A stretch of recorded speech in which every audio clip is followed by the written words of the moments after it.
Hi, this is Misha, and this is another episode where I just kind of tell stories about my guns and how I own them, bring out 2 or 3, talk about them. Today I brought out 3 French guns. They're all French model 1936s. This is a standard pre-war and wartime 1936 MAS-36. This is the MAS-36 CR39 paratroopers carbine.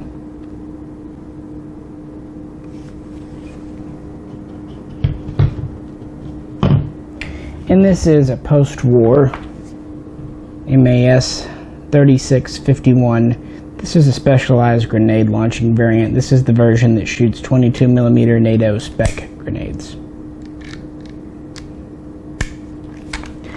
So yeah, the story I have behind these.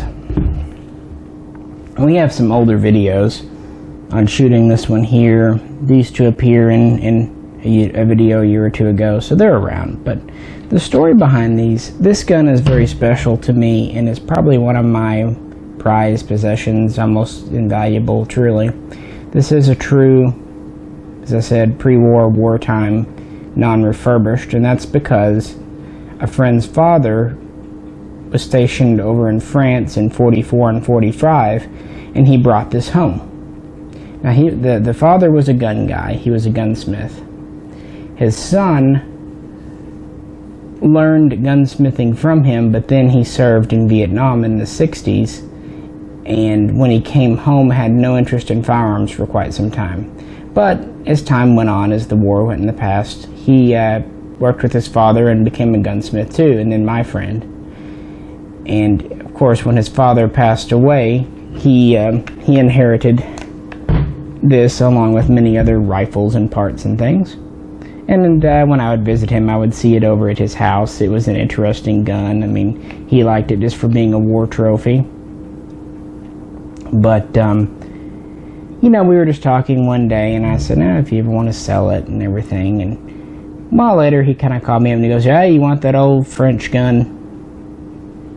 Sure you really want it? Oh yeah, I thought it was interesting and neat. I like the features. It's a nice gun. 7.5 French is a findable cartridge. So I bought it off of him for a very nominal sum, just to have something to say it was a sale, not a giveaway.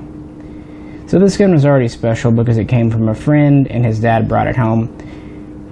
The thing is, when he sold it to me, he had cancer, and he passed away from it over 10 years ago now. So this has added value to me, and in addition to its own historical value as being a non-refurbished.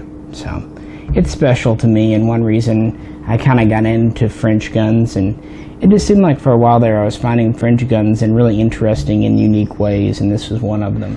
The CR39, we have a shooting video on this guy here.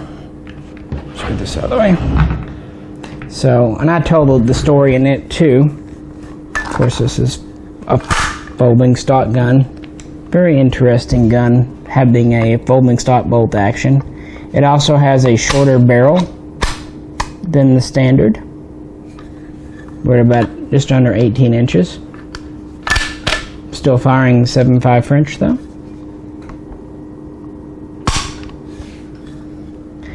And I ended up with this one through another friend. I'd been helping him sell off his guns, and a large estate from a major gun collector and bigwig back in the industry starting in the 50s. He passed away about 5 years ago, the gun collector did, and his estate had many machine guns, many interesting bolt actions, and they were actually selling off the estate as lots. And we're not talking $5,000-$10,000 lots, we're talking $250,000 lots. So they really weren't selling individual guns, but because I'd done this friend a favor, he had an acquaintance who was basically auctioning off the stuff and was the executor of the estate, and so he called me up and asked if I wanted to buy this, and quoted me a very fair price. He wasn't screwing the estate over, but he was also giving me a good price. The favor was really just letting me buy this as an individual piece instead of having to buy pretty much all the French guns in that collection, which is how they were selling most of the stuff. And it's definitely one of the neatest bolt guns, I think. You'd think with this buttstock it'd be pretty heavy on the recoil, but it's truly not. It's not bad. When he called me about this, I really didn't have the money, but I knew if I passed it up, I'd regret it, because you don't see true CR39s. And the gentleman this originally belonged to, he obtained it through the government. He had done them some work at one of their proving grounds, and he ended up with this as kind of a partial payback for that. But I'm glad I went ahead and found the money to do it, because I really would have regretted it later down the road if I had not. And that's kind of the takeaway here, is if you find a really good deal, it's a kind of a once-in-a-lifetime thing. You need to go ahead and take advantage of it, because you will regret it later. I mean, money is kind of an easy come, easy go thing. There's more money, but you know, if you really want something, you can usually sacrifice, find a way to pick it up. And so that's what I did with this thing, and I got it thanks to helping a friend out. The final gun, the grenade launching, it doesn't have a very interesting story, but I figured it was sitting next to the other two in the safe, so why not? This one my father just found. He was out at a pawn shop.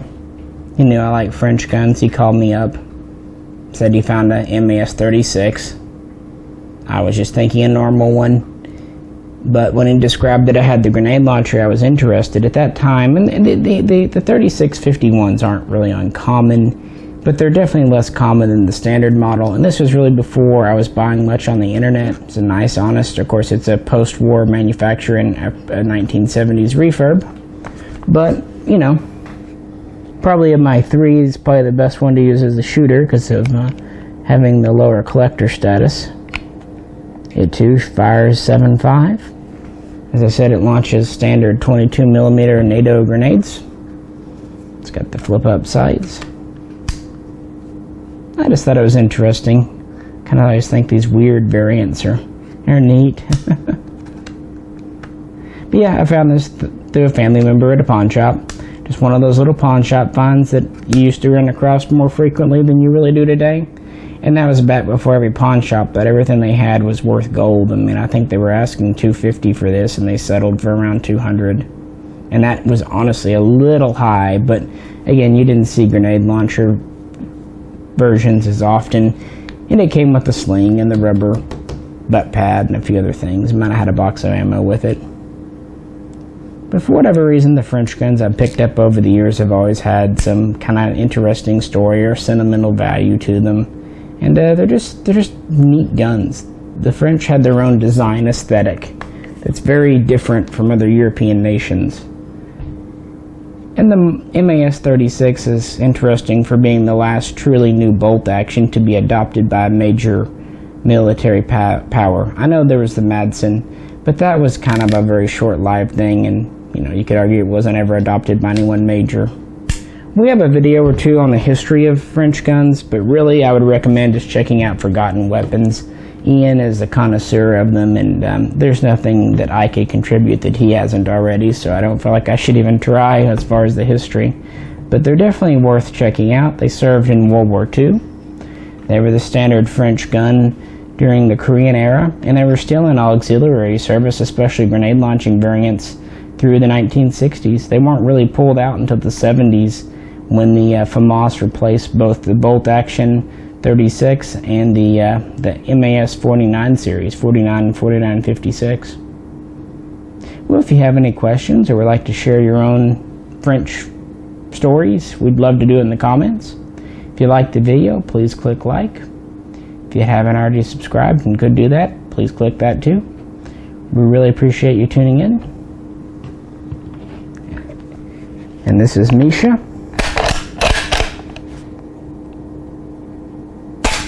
We'll catch you next time.